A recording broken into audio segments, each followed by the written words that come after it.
Muy buenas tardes, un gusto saludarles a esta hora en Argumentos. Como cada tarde es un placer acompañarles, siempre agradecida con Dios del espacio y que ustedes estén en sintonía de nuestro programa. Soriemi González les saluda, nuestras redes sociales a su disposición, @argumentosgb y mi cuenta @Soriemi, donde pueden interactuar con nosotros, enviarnos sus comentarios o también para nuestro invitado acerca del tema de hoy, que es el panorama económico. Para eso nos acompaña Leonardo Soto, quien es economista, doctor en gerencia y también quien hace el análisis de la parte empresarial. Gracias por estar con nosotros en Argumentos. Hola, Sori, un placer. Bien, y justamente donde hay tantas preguntas que surgen esta semana, bueno, estamos ya a mitad de año, en el mes de junio, y sobre cuál es ese panorama económico precisamente a mitad de año y también las expectativas para lo que queda de año, pero precisamente esta semana las noticias van en todo lo que tiene que ver en torno al tema de la dinámica del mercado cambiario, diferentes detenciones y también las medidas que ha implementado el gobierno nacional hacia las personas que estaban trabajando con las plataformas que tenían tasas distintas a la oficial. Por otro lado, también un despliegue de diferentes funcionarios de la SUNDE trabajando en que se cobre la tasa oficial del Banco Central de Venezuela. Diferentes medidas que hemos visto esta semana. ¿Cómo incide esto en esa dinámica del mercado cambiario? Y por otro lado también, ¿cómo incide esto en la dinámica que tienen el sector, sobre todo comercial, en cuanto a la venta y compra? Y por otro lado también, ¿cómo incide esto en el consumidor? Es importante aclarar que desde el punto de vista económico, Sori, el tipo de cambio de un país no lo determina una página. El tipo de cambio de un país no lo determina una página X no oficial, ni inclusive lo determina la página del Banco Central del país, llámese en este caso Banco Central de Venezuela. A ver, el tipo de cambio depende de la liquidez monetaria en circulación, en este caso bolívares, para efecto de nuestra moneda de curso legal. Depende de la disponibilidad de divisas en la economía.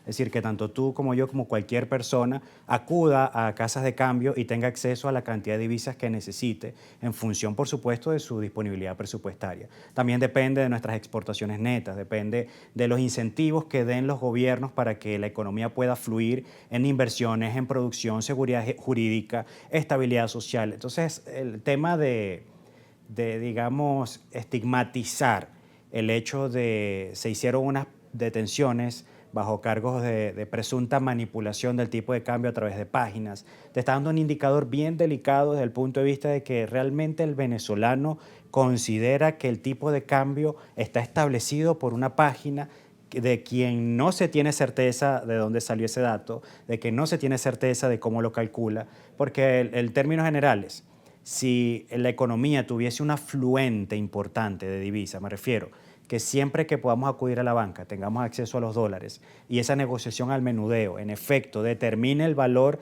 del tipo de cambio, como en su momento el ciudadano presidente Nicolás Maduro anunció que no era dólar oficial, sino era dólar de mercado, basado en la interacción oferta y demanda de la divisa. El punto es quiénes tienen acceso a esas divisas, en cuánto tiempo pueden adquirirse de manera amplia, abierta para todos los sectores productivos, porque aquí es donde viene otra realidad práctica. Nuestro sector productivo, llámese agroproductor, industrial, comercio, servicio, depende en gran medida de importaciones.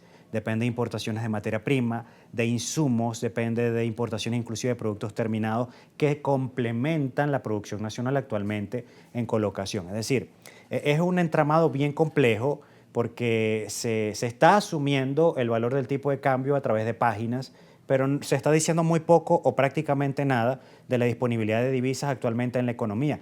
De hecho, voceros de gremios empresariales han hecho un anuncio con relación al tema de la necesidad de estabilizar el tipo de cambio, pero bajo factores que sean reales, es decir, de disponibilidad de divisas. Así que este es el primer factor importante a tener en cuenta, tanto para la ciudadanía en general, como para empresarios, como para cualquier persona que tal vez no entiende cómo funciona la dinámica de tipo de cambio. El tipo de cambio no lo determina ninguna página, ni siquiera la página del Banco Central, porque el Banco Central lo que hace es informar de una tasa promedio ponderada que se generó presuntamente de las relaciones de intercambio de divisas en la banca nacional. O sea, es decir que cuando vemos, o por ejemplo, esa tasa oficial, realmente también allí no hay una realidad de lo que hay entre la oferta y demanda en cuanto a las divisas que hay en el país como tal. En teoría sí, porque el Banco Central como ente oficial está diciendo la tasa que resultó de la compra y venta que se generó entre la banca y el agente económico. Es decir, Claro, agente que no económico representa a todas las transacciones que hay en el país. es que el punto clave está en eso, es decir, cuántas de esas personas adquirieron esas divisas, Es decir, ¿fueron solo empresarios? ¿Fueron personas naturales? ¿En qué tiempo se dio eso? Es decir, el dato puede ser fiel y fidedigno a transacciones tú a tú en materia de adquisición de divisas, pero eso está accesible a todos los venezolanos, sea quienes sean, donde quiera que estén y la cantidad que deseen adquirir divisas. Ahí es donde está el meollo del asunto. Claro, y que eso tampoco suple, por ejemplo, el sector privado, que trabaja de pronto y los comerciantes, los proveedores, no se ve reflejado quizás lo que está allí disponible para cada una de esas transacciones dentro del sector comercial. Es un indicador global. El asunto es, y aquí volvemos al punto clave, si es un indicador global que me está indicando un valor promedio producto de estas transacciones, agente económico y banca, ¿cuántas personas realmente han tenido acceso a ello? Porque el punto clave está en que si no hay acceso a divisas, peer-to-peer, persona a persona, cara a cara, yo tengo que irme al mercado del menudeo. ¿Qué significa el mercado del menudeo? Yo acudo al mercado y le pregunto, Sori, ¿tú tienes dólares para venderme? Y tú me dices, bueno, sí, pero yo estoy dispuesta a aceptar esta cantidad de bolívares por esta cantidad de dólares, en un escenario, por supuesto, hipotético de negociación entre dos personas. Ahí es cuando se da esa suerte de mercado no tradicional en el intercambio de divisas, porque la oferta pública nacional aparentemente, presuntamente, no sería suficiente para satisfacer la demanda de divisas. Bien, por otro lado también hay diferentes propuestas o análisis que se hacían y decían, bueno, se tiene que sincerar como tal también la tasa que hay oficial y por otro lado también cómo se mantienen entonces estas medidas que está ejecutando el gobierno, si realmente no puedes como de alguna forma frenarlo con esas medidas, sino realmente cómo analizar qué es lo que realmente se debe hacer y quizás también entendiendo desde cuándo inicia esto, cuándo arranca también el tema del control cambiario y cómo ha sido la dinámica en el país, donde, bueno, de pronto se implementan algunas políticas que al final, bueno, las personas buscan la forma de cómo hacer que la dinámica fluya. Por ejemplo, antes no se utilizaba el dólar y no fue una política que se implementó, sino que las personas, bueno, a partir de 2019 comenzaron a utilizar a partir de las transacciones el tema del dólar. ¿Cómo también hacer ese análisis y ver cómo incide cada uno de esos factores al panorama que tenemos el día de hoy? Fíjate, Sori, el acuerdo cambiario que técnicamente eliminó el control de cambio que existió hasta el 2017 de manera efectiva en el 2018. En agosto específicamente el presidente Nicolás Maduro anuncia lo que en ese momento era el anclaje del salario mínimo a lo que en ese momento existía, que era el petro. Ahí se dio una suerte de pseudodolarización y comienzan ajustes cambiarios progresivos a partir de la posibilidad de la circulación multimoneda. Pero ese no es el problema. Aunque la circulación de diferentes divisas en la economía sí es un problema, el asunto está en que la rigurosidad fiscal, es decir, la cantidad de bolívares que el Banco Central inyecta a la economía para el gasto, aparentemente sigue sin control. Actualmente, en el primer trimestre del año 2025, habría aproximadamente unos 188.000 millones de bolívares en circulación, en comparación con cerca de 11.000 millones de dólares en reservas internacionales, partiendo de una premisa hipotética de unos 15 o 18.000 millones de dólares circulando en la economía en efectivo o de cualquier denominación en digital versus las demás divisas en circulación, no hablando solo de dólar, sino también de peso, de real, de euro, que siguen circulando en la economía en diferentes zonas geográficas. Entonces, cuando tú colocas todo eso sobre una balanza, más el factor producción, todos los bolívares en circulación, la escasez de divisa y un factor fundamental en economía, que tiene que ver no necesariamente con factores numéricos ni estadísticos, sino que tiene que ver con la percepción de cada individuo sobre lo que está ocurriendo en el país, que es la confianza. Las monedas tienen tres elementos que son determinantes para que puedan considerarse sólidos. El primero es como valor de compra, es decir, yo tengo el dinero para comprar. El segundo es como valor de cambio para adquirir otras divisas y el tercero es como reserva de valor para ahorrar. ¿El bolívar tiene esos tres elementos? Hay un cuestionamiento importante allí. Claro, y cómo también hacer cuando no están esos tres elementos, cómo entonces aplica en la dinámica como tal a nivel de los comercios, del consumidor. Nos vamos a la pausa, al regreso seguimos conversando con el economista Leonardo Soto. Ya venimos.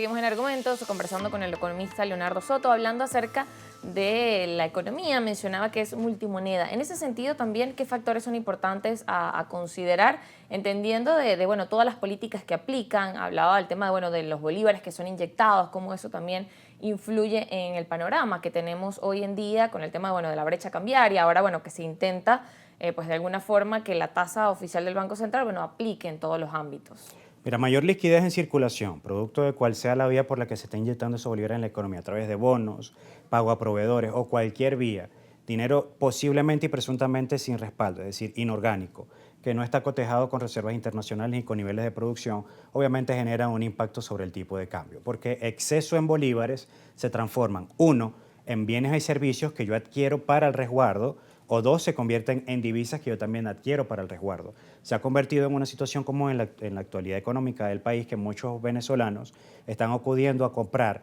siempre que tienen disponibilidad de bolívares, cualquier tipo de mercancía, producto o artículo que les hace sentir o consideren que se están protegiendo a cualquier embate inflacionario.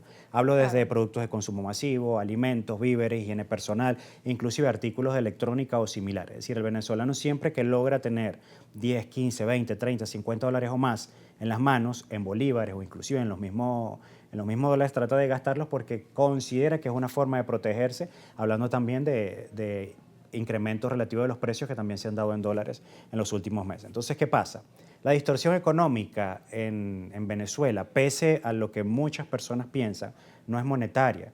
La situación económica en Venezuela, es decir, las distorsiones económicas que nosotros hemos vivido hace mucho tiempo, tiene que ver con lo productivo, tiene que ver con la acumulación, tiene que ver con la confianza que se genera para inversiones efectivas, tiene que ver con nuestra relación con el mundo para exportar más petróleo o cualquier otro rubro no tradicional. Y esas bases actualmente están rotas. De hecho, en este acuerdo o en este anuncio que hace el diputado Lobo sobre un presunto listado de precios acordados, que así lo llamó precios acordados, el punto clave ahí es revisar con quién fueron acordados esos precios, cuáles actores, cuáles gremios empresariales. Él dice que ellos en ese análisis que hicieron pretenden no afectar la estructura de costos de la empresa, es decir, que los empresarios no vendan por debajo del costo para mantener unos márgenes de rentabilidad razonables. Así dice lo que él comenta en el alegato que hace para defender este listado que aún no ha sido publicado. Sin embargo, el asunto es, y en medio de un contexto actual donde hay voracidad fiscal, es decir, que los impuestos han estado subiendo de manera significativa, los márgenes de utilidad han estado bajando, es decir, la ganancia del empresario está bajando de manera significativa. Si se va a publicar un listado de precios acordados, no hubiese sido sensato desde el punto de vista de planificación financiera y productiva también bajar un poco los impuestos para mantener la operatividad y un equilibrio operativo, considerando además que en la economía actualmente no hay crédito bancario ágil y suficiente, porque hay crédito, los bancos están otorgando crédito, pero lo suficientemente ágil y amplio para la pequeña y mediana empresa, para el microempresario, para el emprendedor empresarial emergente, por ejemplo, que adolece de poco capital, con unas ventas lentas por un disminuido poder adquisitivo actualmente en la economía. Entonces son muchos factores que van añadiendo elementos a la estructura económica que no depende únicamente de lo monetario, que no depende únicamente del cono monetario en circulación, de la cantidad de divisas en circulación, depende también de muchos otros factores, como por ejemplo, y eso creo que es una tarea pendiente que tiene el Ejecutivo Nacional, que es el ajuste real del salario mínimo según lo que establece la ley, que eso creo que es una tarea pendiente que tiene el gobierno hace bastante tiempo. Claro, y hablando del tema de los precios, incluso mencionaba el director de Sendas, Oscar Mesa, que hacía énfasis en que, bueno, que la recolección de precios realizada por la organización en marzo dio como resultado que 42 de los 60 productos aumentaron su valor en dólares. Él decía, bueno, en un 70%, viendo allí el tema del aumento de los precios y que, bueno, tiene que ver también con este tema de la brecha cambiaria y que, bueno, ya lo mencionaba, que se ha visto allí un alza. Y decía que también incluso el incremento fue más moderado ya, en 12 rubros, en un 20%, el alza en dólares, aunque en bolívares la subida fue generalizada, hablando de los diferentes rubros, y bueno, lo menciona allí en una nota web, también haciendo ese análisis de los precios. Ahora, ¿cómo realmente trabajar ese tema? Bueno, cuando se quiere colocar ese control y cuáles son las consecuencias también, precisamente, sobre estas empresas cuando se coloca ese control de precios, pero no se hacen las demás cambios o modificaciones que usted mencionaba que son importantes tomar a consideración. Claro, hablar en este momento de un control de precios es un poco, digamos, osado, ¿no? Desde el punto de vista de lo que apenas el diputado asomó como una posibilidad. Él habló, repito, el término que utilizó, precios acordados. Ahí hay que ver las condiciones en las que ese presunto acuerdo se dio para que en efecto no afecte la estructura de costos. Pero si hablamos de control, desde el punto de vista de lo que fue control de precios cuando se implementó desde el año 2015 en adelante, los años donde inclusive la hiperinflación llegó a una escalada que destruyó técnicamente el poder adquisitivo del venezolano, la experiencia previa y la historia muy reciente nos indica que cualquier tipo de control fundamentado en únicamente establecer un parámetro de trabajo desde política de gobierno hacia el sector privado genera resultados muy negativos para la economía. El primero de ellos es la escasez. No estoy diciendo con esto que va a haber escasez con este anuncio del diputado Lobo, simplemente es para recordar lo que ya pasó en Venezuela en su momento y que debería ser una historia que bajo ninguna circunstancia puede volver a repetirse. Un control de precio, un control de cambio o cualquier tipo de restricción económica que inclusive dinamite aún más la confianza que existe actualmente haría que las pocas inversiones que están hoy dispuestas a entrar en Venezuela o que están ya dentro de Venezuela para seguir creciendo definitivamente decidan retirarse. Entonces el punto aquí está es en el que tanto los actores gobierno como sector empresarial se mantengan siempre en una franca conversación abierta basado en el respeto de los intereses de todos, porque todos estamos en el mismo tablero del juego, todos somos venezolanos, todos trabajamos en Venezuela, todos tenemos familia, todos pues en algún momento estamos cerca de alguien, pues el que nos vende el café, el médico que nos atiende, el mecánico que nos ayuda con el vehículo. Entonces, aquí el punto es que siempre entendamos que estamos en el mismo tablero del juego. Gobierno, empresas, sociedad civil en general, y es importante escucharnos, llegar a consensos respetuosos que permitan que no volvamos a repetir, reitero, esa historia de controles que llevaron a que el país se encontrara prácticamente en un precipicio económico. Bien, y justamente en esa misma línea tenemos un sonido de José Gregorio Rodríguez, que bueno, que recientemente es el presidente de Concecomercio, hablando justamente acerca de que es necesario y que están dispuestos a ese diálogo estructurado con el gobierno nacional para discutir temas esenciales como el servicio y comercio, lo que menciona, y que también se refleja en el tema de, bueno, cómo se hace este ajuste de precios y las demás también políticas que son necesarias implementar. Vamos a escuchar parte de lo que decía José Gregorio Rodríguez de Concecomercio. Ese diálogo estructurado, un lenguaje muy coloquial, no es más que otra cosa que buscar no sorprender en la buena fe a ningún funcionario público, ir ya con una agenda preestablecida de discusiones sobre temas que nosotros creemos que son esenciales, temas de los servicios públicos, temas de la armonización tributaria, del financiamiento bancario, de la simplificación de trámites, de las zonas económicas especiales, de educación, de ciencia, de tecnología, cómo incorporarla. Entonces, si usted quiere ser escuchado, usted no puede partir del hecho de descalificar a ese otro actor, que es el actor que va a diseñar políticas y ejecutar políticas públicas. Nosotros, con respeto, queremos sentarnos en esa mesa de discusión para que precisamente el sector comercio y servicio, que tiene unas particularidades, unas características muy específicas, tenga una vocería importante en cada una de esas instancias.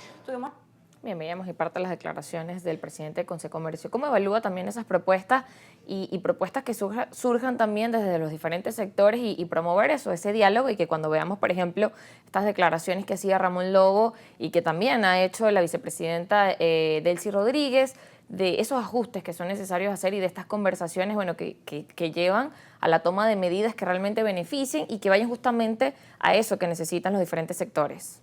Bueno, si existe este acercamiento, que sé que lo hay de parte del gobierno con distintos actores empresariales, gremios organizacionales que agrupan pues la voz de diferentes empresas a nivel nacional, el asunto es hasta qué punto los acuerdos se cumplen una vez que se establecen y que no quede solo como palabra vacía, porque el tema es que el reloj avanza y las complejidades se hacen cada vez más duras en medio de tratar de operar en un contexto donde tenemos una demanda contraída producto de un bajo poder adquisitivo. En algunas ciudades, estados del país siguen fallando algunos servicios básicos como electricidad, suministro de gasoil, entre otros que son esenciales para la actividad oportuna. El tema de la vialidad, vías de acceso carreteras que estén adecuadas, que sean seguras para el transporte de diferentes mercancías, así como elementos marítimos, la simplificación de procesos inclusive para la posibilidad de la exportación, que ha sido una de las banderas actualmente del gobierno tratando de promover esa salida de mercancías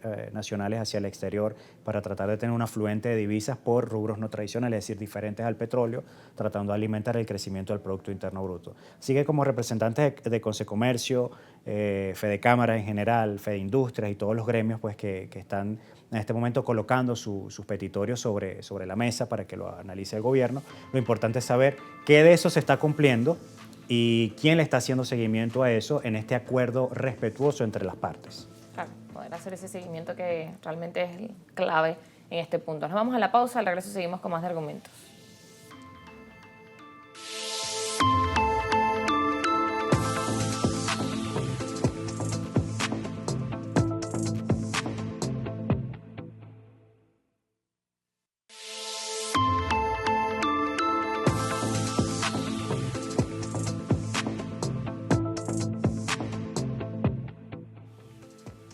Seguimos en Argumentos, hoy conversando con el economista Leonardo Soto y haciendo este análisis, bueno, de las declaraciones que hacían de parte del gobierno nacional en este ajuste que esperan hacer algunos de los precios de bienes y servicios.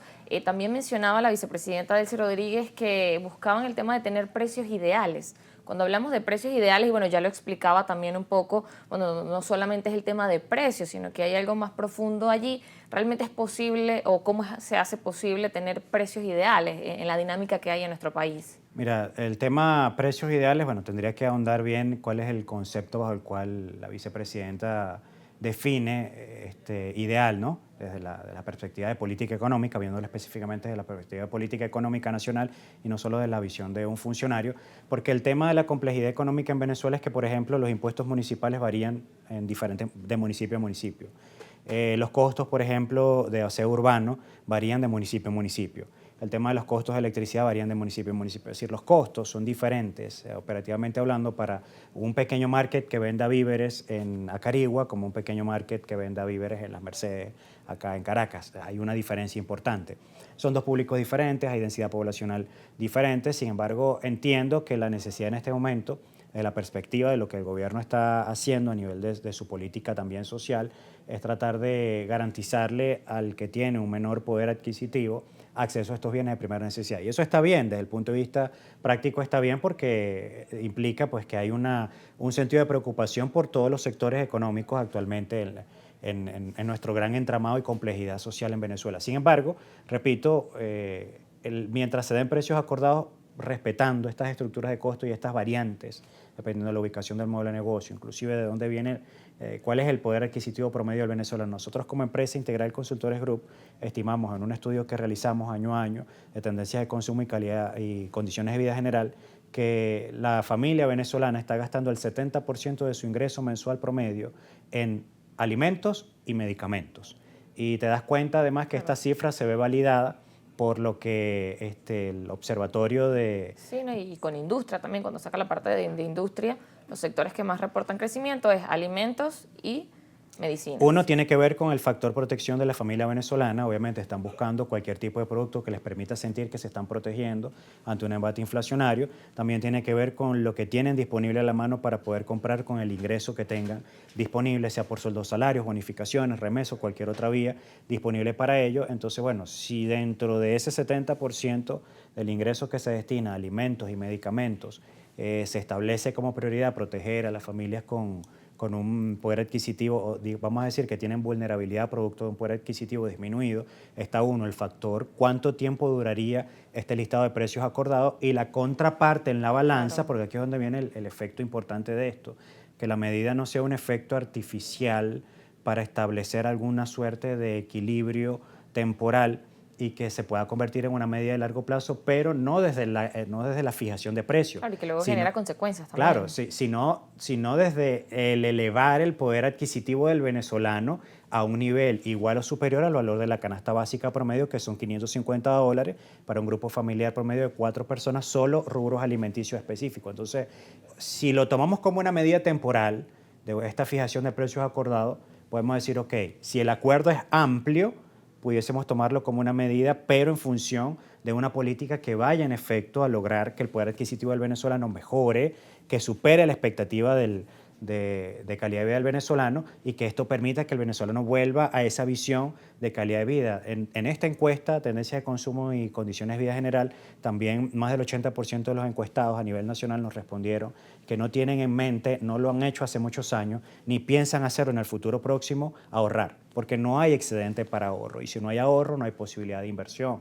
no hay posibilidad de generación de patrimonio neto, es decir, no hay posibilidad de construir un futuro basado en el tiempo que invierto en mis 8, 12 o más horas de trabajo, buscando, por supuesto, calidad de vida dentro de mi país. ¿Cómo incide eso, esas tendencias que ven en el tema de consumo y también, bueno, hacia dónde va destinado el dinero? ¿Cómo afecta eso a la realidad del venezolano? Entendiendo que, por ejemplo, bueno, en esa capacidad de ahorro, en la capacidad de, bueno, de solventar no solamente la dinámica diaria, sino, bueno, poder solventar una emergencia médica u otros aspectos también. ¿Cómo influye eso en la dinámica del venezolano hoy? Bueno, nosotros analizamos el consumo desde una tríada básica, que lo llamamos tendencias de consumo basados, consumo básico de vida, es una de las tendencias, consumo de emergencia y consumo de trascendencia. El consumo básico de vida es lo que hacemos, lo que adquirimos todos los días, alimento, agua potable, servicios, servicios médicos, por ejemplo, preventivos, por supuesto, es lo que necesitamos para vivir. El otro renglón es consumo de emergencia, aquel en el que tenemos que incurrir, a veces no planificado, no presupuestado, porque es una emergencia en sí. Se daña el compresor de la nevera, tenemos un imprevisto con el vehículo, los que tienen vehículo, una emergencia médica, consumo de emergencia. El consumo de trascendencia es el consumo que le permite a la persona poder comprar, adquirir cosas para el largo plazo. Ahorrar, adquirir vivienda, vehículos, comprar oro, comprar acciones en la Bolsa de Valores de Caracas o en Bolsa de Valores internacionales, tener fondos de participación de garantías o fondos de participación en retiros nacionales e internacionales, que ese es el dinero que yo estoy dejando para el largo plazo. En esa incidencia de esos tres consumos, la mayoría de los venezolanos en la aplicación de las encuestas, y cuando digo mayoría, más del 60%, nos indican que se encuentran efectivamente en consumo básico de vida y en consumo de emergencia. Entonces, la dinámica del día a día del venezolano, lamentablemente, se enfoca en cubrir lo básico, en cubrir lo que necesitan cubrir para mantenerse activos todos los días, sin dejar espacio para otras cosas que son esenciales para el desarrollo integral de la persona dentro de una sociedad activa, que tiene que ver con la prevención en salud, el cuidado adecuado de la persona y de la familia en sí, mayor educación, ocio y esparcimiento, ahorro para las diferentes vías de ahorro. Entonces, si esos elementos no están presentes en la psiquis del venezolano y en su planificación presupuestaria, hay un vacío importante entre lo que hasta ahora se ha mantenido como una relativa estabilidad económica y lo que el venezolano aspira a lograr con su trabajo todos los días. Claro, y sobre todo también un escenario donde en el panorama económico la palabra que en muchos años se ha repetido, todos los escenarios siempre la incertidumbre, ¿no? Y que no solamente aplica para el venezolano, sino desde el sector empresarial, desde la parte de las inversiones. Nos vamos a la pausa y al regreso seguimos con más de argumentos.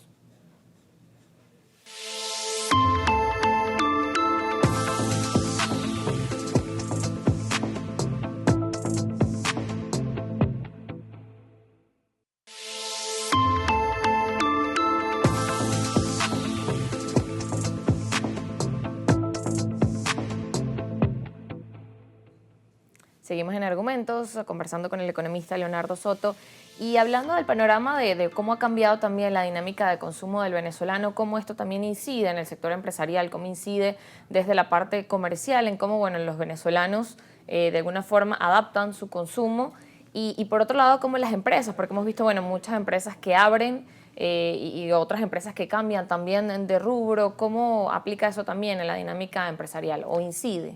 Mira, para hacer una referencia con relación a eso, tú tienes que tomar, por ejemplo, la incidencia estadística de qué fue lo que movió más consumo o lo que movió más ventas durante el año 2024, hablando de los métodos de pago. Las plataformas digitales de ventas en cuotas o ventas a créditos generaron o lograron incrementar o ocupar el 62% de las transacciones reales a nivel comercial. Ya por aquí te está dando una incidencia, es decir, 62% de las ventas efectivas de los comercios formales, ubicados principalmente en centros comerciales, durante el año 2024 se generaron principalmente por plataformas de crédito. hay una en específico, una marca específica que es la que domina actualmente el mercado, pero hay otras que están intentando calar allí. Y además se les preguntó a los agentes económicos, a los ciudadanos, a las personas, que si teniendo el dinero preferirían comprar de contado o a crédito en cuota, y dijeron siempre comprar a crédito o en cuotas es la mejor opción en estas circunstancias, pensando uno en que si pago en cuotas puedo destinar parte de ese dinero a comprar otras cosas, y aún teniendo el dinero disponible para, siempre priorizo el consumo basado en lo que necesito en lo inmediato. Esto ha llevado, y lo que te comentaba en un principio, 70% del ingreso familiar destinado al consumo de alimentos y medicamentos ha llevado a que, por ejemplo, las tendencias de inversión cambien en Venezuela. Actualmente se están creando muchos supermercados, automercados, minimercados, tiendas por conveniencia que tienen esta mezcla entre confitería, víveres, farmacia, que están muy de moda en algunas ciudades del país, entre ellas inclusive Maracaibo, mi ciudad natal, donde hay unas mutaciones de suerte de este tipo de comercio, donde tú ves que venden, que se hacen llamar farmacias, pero venden carne, por ejemplo. Entonces no eres una farmacia, eres un supermercado. Entonces está variando el tema de cómo el venezolano ve sus prioridades de consumo. De hecho, la gran actividad que el venezolano hoy utiliza para distraerse, para socializar, para compartir con familiares y amigos es la comida. Es decir, la comida rápida principalmente. Por eso es que tú ves que cada vez se abren más puestos de comida rápida, franquicias de comida, algunos restaurantes, dependiendo por supuesto de la zona donde estén ubicados. Y el venezolano que tiene excedente ocupa parte de ese ingreso para compartir en familia y amigos comiendo en la calle. Entonces esto ha generado que este consumo, basado en esa percepción de distracción, de yo me lo merezco, de comer en la calle, esté generando modelos de negocio que se alinean a ese concepto de consumo. ¿Qué pasa? Estas cadenas de proveer estos productos pues también se saturan y, como bien lo dijiste, algunos no logran mantenerse en el mercado, porque es que abren un restaurante, en la siguiente esquina otro exactamente igual, en la esquina otro exactamente igual, y terminan debilitándose por una población de consumo que es pequeña y que va rotando de modelos de negocio. Entonces, así como esto, muchas otras cosas. En algún punto se dio que para algunos era negocio atractivo importar ropa desde China, por ejemplo, y venderla en grandes cantidades, cosa que de hecho afectó de manera significativa a la industria textil nacional, a lo cual también hago un llamado a los representantes del Poder Ejecutivo para que consideren también la posibilidad de establecer aranceles justos que permitan que el sector industrial venezolano local se fortalezca en la medida de las posibilidades, con precios competitivos, por supuesto. Y esta tendencia de importar ropa desde China llegó a un punto en que se saturó y desapareció, porque sí había un mercado para eso, pero la economía se saturó de prendas de vestir y ya no había un mercado que por lo menos tuviese un consumo ágil con relación a ese tema. Así que el asunto de nuestra economía actualmente es que el consumo de la población que yo indico que tiene un poder adquisitivo modesto es la que determina la pauta hacia dónde los negocios dirigen su accionar comercial, pero esto también está haciendo que algunas zonas económicas, comerciales, productivas, también se vayan transformando hacia no crecer de forma escalable en incorporar tecnología, incorporar formación y capacitación, en generar nuevas infraestructuras, porque consideran que pueden vender cualquier cosa porque lo que se está buscando en la calle es presuntamente precio. Y ahí es donde hay una ecuación bien peligrosa, porque si las empresas no están innovando, no están invirtiendo en crecer, en mejorar sus procesos, sus productos, y todo se basa en el producto que sea más económico, a consecuencia de un bajo poder adquisitivo, las economías de escala, entonces, en este caso no aplicarían y técnicamente estaríamos creciendo fundamentados en la cantidad de petróleo que vendemos al resto del mundo. Esa es una ecuación muy peligrosa. Claro, y un petróleo también que se ve afectado por el tema de las sanciones, de las licencias. Por ejemplo, lo veíamos con el caso reciente de Chevron, donde, bueno, no, hasta el momento no surgió una nueva licencia y realmente también como cada uno de estos factores también inciden en el sector y, bueno, en el tema también de la disponibilidad de divisas, que en ese caso de los ingresos que entraban por Chevron también, cómo eso influye en la dinámica, también es un factor importante a evaluar. Claro, nuestra actividad petrolera estaba mostrando un repunte positivo desde que Chevron comenzó a intensificar sus inversiones en el país. De hecho, pasamos de 700 a 800, de luego 950. Y según datos recientes de la OPEP, Venezuela habría cerrado en un promedio de 1.035.000 barriles por día. con una flexibilidad relativa antes de que Trump tomara las riendas del gobierno en Estados Unidos, cuando comienza a recrudecer alguna sanción, inclusive retira la licencia de Chevron. Para un escenario, digamos, optimista, Chevron no se retira completamente del país, sino que mantiene algunos activos, algunas operaciones mínimas. Eso es positivo desde el punto de vista práctico, aunque pudiésemos estar mejor, obviamente. Entonces el asunto es que, de hecho, y esto lo dije en el estado Táchira, en una oportunidad que fui a dar una conferencia allá, que antes de que Trump tomara el poder, el pronóstico para Venezuela era que las licencias, además de que se actualizaran, se renovaran, se ampliaran. Yo dije que pudiésemos llegar entre 1.300.000 y 1.700.000 barriles por día. Y eso era una posibilidad hasta que las condiciones lamentablemente cambiaron y afectaron nuestra dinámica económica. Claro, y sigue siendo falta de alguna forma pues todas esas medidas que de alguna forma, bueno, mientras esto no avanza en el tema de la industria petrolera, pero dependemos de eso, es bueno, cómo se logra que realmente se siga siendo productivo en el país, cómo las empresas siguen también siendo competitivas. Eso que mencionaba, por ejemplo, del sector textil es bien interesante y que aplica también en otros rubros donde, bueno, se prefiere quizás productos que son a menor precio, pero entonces por otro lado, bueno, queda la industria venezolana, lo nacional, de alguna forma no tiene precios competitivos y es como, bueno, cómo también hacer que la parte nacional siga creciendo. Nos vamos a la pausa, regreso, seguimos conversando con argumentos. Ya venimos.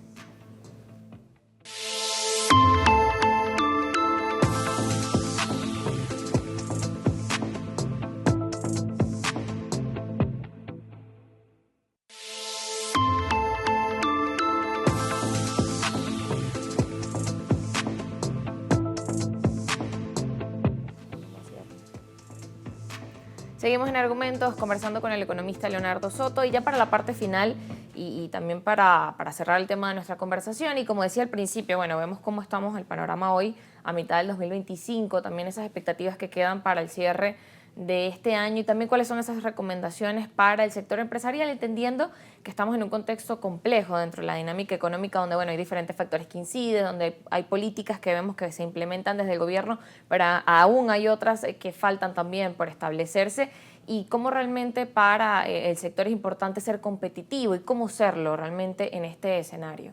Competitividad en Venezuela es un término complejo porque hay muchos factores que lamentablemente obstaculizan la posibilidad de que esa competitividad se arme como debería ser, que tiene que ver con innovación, tiene que ver con posicionamiento, tiene que ver con fidelización de los clientes. Ahora bien, hay ansiedad en Venezuela a nivel de sector empresarial porque hay incertidumbre.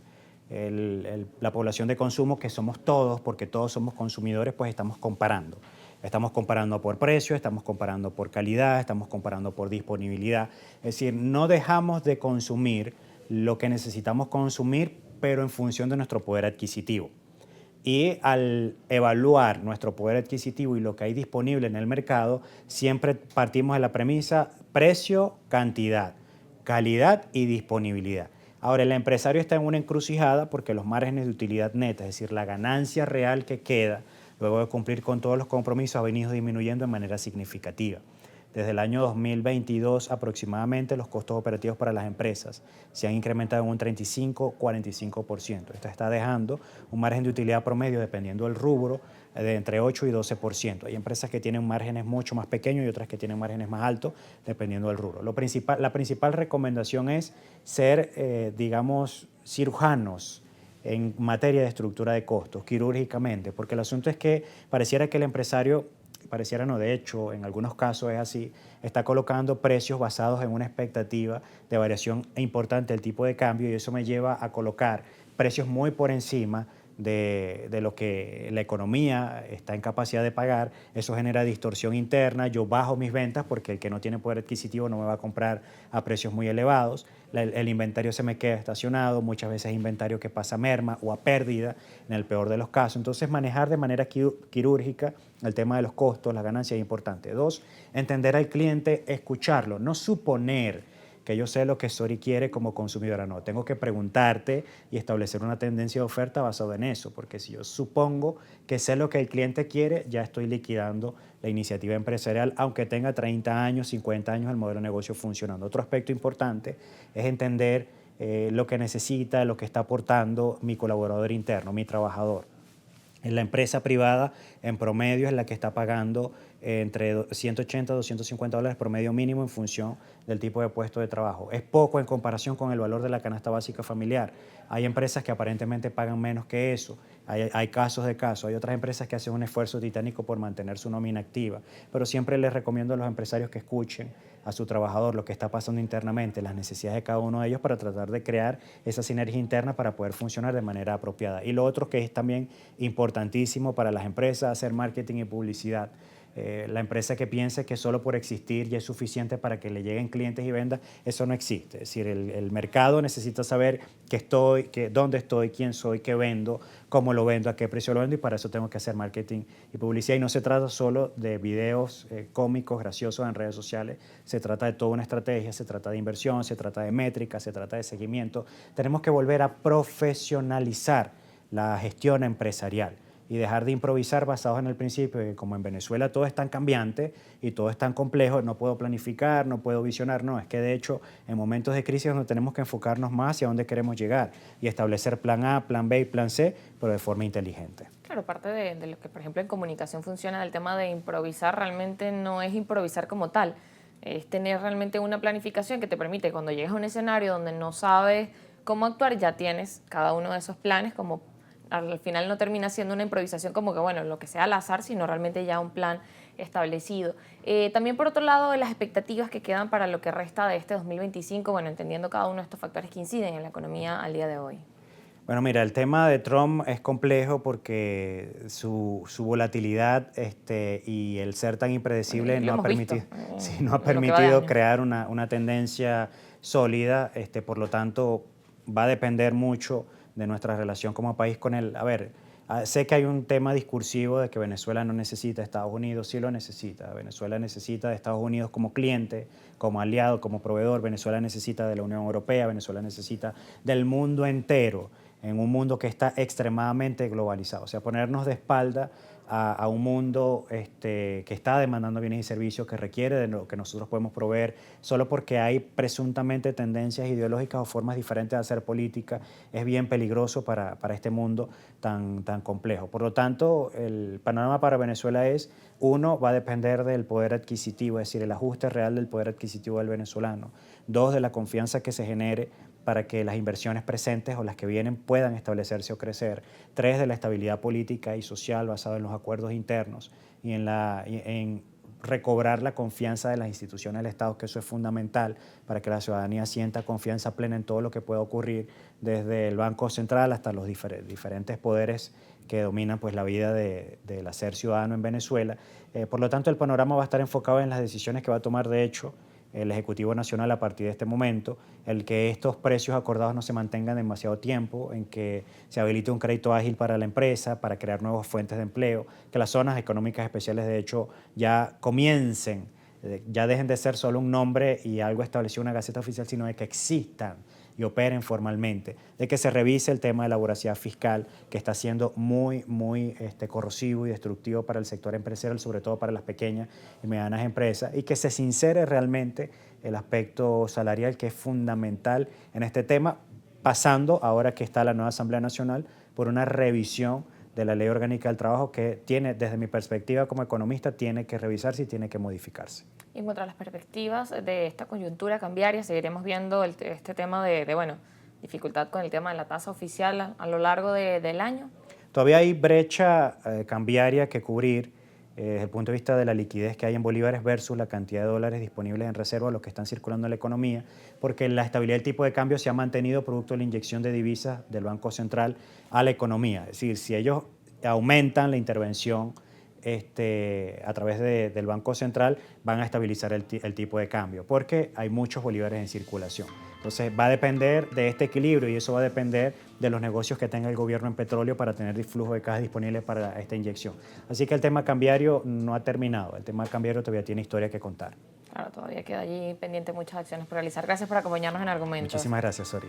Siempre es importante hacer este análisis en materia económica, donde bueno, hay tantas aristas, tantos puntos por evaluar, tantos factores y tantas medidas también por implementar. Siempre que hay economistas que vienen, bueno, siempre hay propuestas que nos gustaría ver que se realicen y a veces hay allí también como una brecha entre las propuestas que son necesarias para nuestro país y ese proceso entre que realmente se lleven a cabo y podamos ver de alguna forma esos cambios en la dinámica económica y también empresarial en nuestro país. Gracias, Leonardo Soto, quien es economista, doctor también en gerencia y también asesor empresarial. A ustedes gracias por estar en sintonía de nuestro espacio, en nuestras redes sociales, @argumentosgb y mi cuenta @soriemi. Estamos despedidos.